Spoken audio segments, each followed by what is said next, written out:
A young woman in tears gave Jack $20 as he was begging on the street. Before he glanced at the money and noticed a message pleading for assistance, he felt it was odd. Unexpectedly, he leaped in front of the automobile after realizing he had to take action. Welcome to USA Stories channel. Do not forget to subscribe and activate the bell button to receive all new updates. Now let's go to the story. Like he always did, Jack was begging on the streets of Miami for money. For years, he had been doing it, and some people were even aware of his name. He received some food and some cash from certain people, and he was always appreciative. When he was initially married to Lillian many years ago, things went horribly wrong in his life. Jack found refuge in a bottle of whiskey every night when his work became difficult. Lillian finally threw him out of the house because it became an addiction. He lost his job when she divorced him, taking everything with her. He was still living on the streets years later as his addiction drove him insane. He'd successfully abandoned the habit a few months earlier and was determined to turn his life around, but his drinking problem caused him to lose all of his family ties and friendships.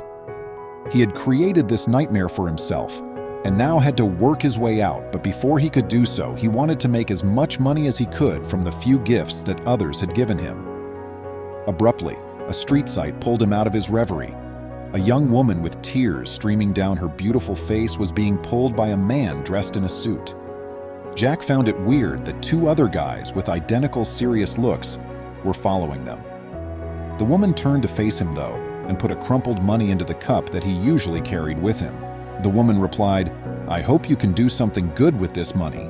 And the man, who never even looked down, pulled a bit harder. Her letter struck Jack as especially strange, and he wondered why she would offer him money when she was obviously in distress of some kind. However, he felt compelled to take hold of the banknote after noticing a tinge of crimson on it. When he smoothed out the $20 note, he saw the startling words "Help me" inscribed on it. Even though it was smeared and scrawled in lipstick, Jack could comprehend it well. He heard a vehicle engine scream as he continued to stare at it, and when he looked up in time, he saw the man pulling the young woman into the car. There was a problem. This was something far more serious than just an irate partner. Jack sprang to his feet quickly, not knowing just what to do. Since no one had listened to him, he was unable to call at them to stop the automobile. He went towards the automobile himself and leaped in front of the hood without giving it any more consideration. The car came to a sudden stop and Jack tumbled from the hood and onto the gravel. Even though it ached like hell, he managed to stop the automobile. After exiting, the driver said, "What the hell, man?" Jack overheard a lady reporting that a guy had been hit by a vehicle and dialing 911. "Police are coming," he said, thinking it was good. He remained on the ground to prevent the car from driving away. "Jenkins, what's happening on? We need to move right now." After the driver gave an explanation, the man who had been pulling the girl stepped out of the car and screamed at him. Jack continued to fake, teetering on the floor and groaning in agony as he continued to stall, knowing that he would need to do this to buy time for the police to arrive. At last, the sound of a siren reached his ears. When a police vehicle pulled up, one of the policemen came out to see how Jack was doing. The female police officer leaned over him and asked, "Sir, are you okay?" "Yes, but there's a female inside who requires assistance." The woman scowled. "I don't know what's going on, but the men in that car look like kidnappers." Adam spoke to her mobile radio while turning to face the automobile.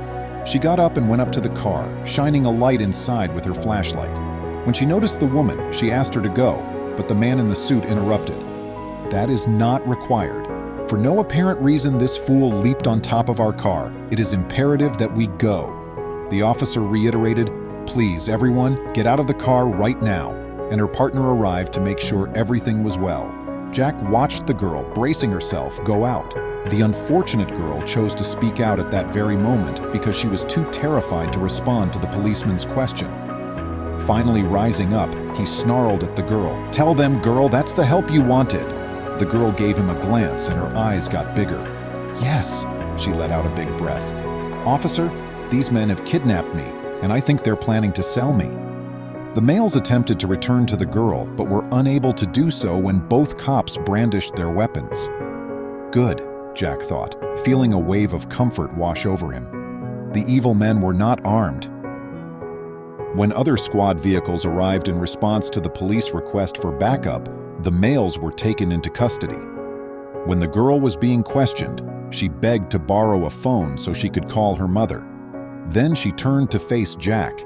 She angrily exclaimed, "Thank you so much, thank you, you have no idea," and told the female officer what had transpired. "No problem, you're welcome, girl," Jack said. A second car pulled up, and to his surprise, a well-known woman got out. It was Catherine Lillian.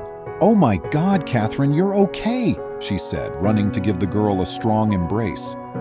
Jack was shocked to learn that this girl's mother, Lillian, was there. She was back in marriage.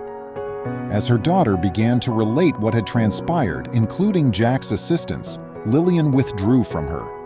"Looks like I was catfished, Mom. I was duped into meeting this man 3 days ago, and he claimed to be in his 20s. I believe they were going to sell me because they held me in that facility for more than 3 days. However, I offered this man a $1 bill that I had written the words, 'Help me' on. He's my hero. He jumped in front of the car to save me," Catherine said, beaming a broad, sad grin at Jack. When Lillian did glance at Jack, she recognized him right away, even though he was looking untidy. Breathing, "Jack, Lillian," she said, "she's your daughter." With a troubled face, the mother glanced at the girl and then back at Jack. After a moment of hesitation, she said, "She's your daughter too." Catherine requested her mother to say that again, as her eyes grew wide. Jack, though, was stunned.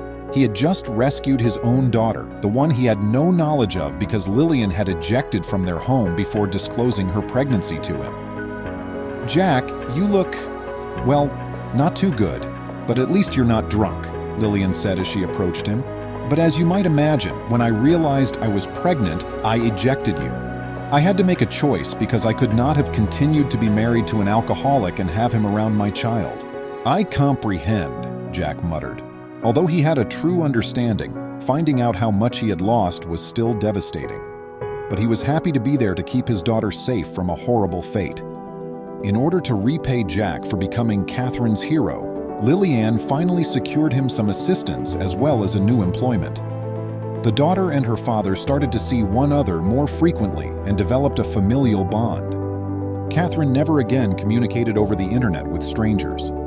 Please remember to subscribe to our channel, give us a thumbs up, and turn on the notification bell so you won't miss any of our videos. If you enjoyed the tale, the next video that plays on your screen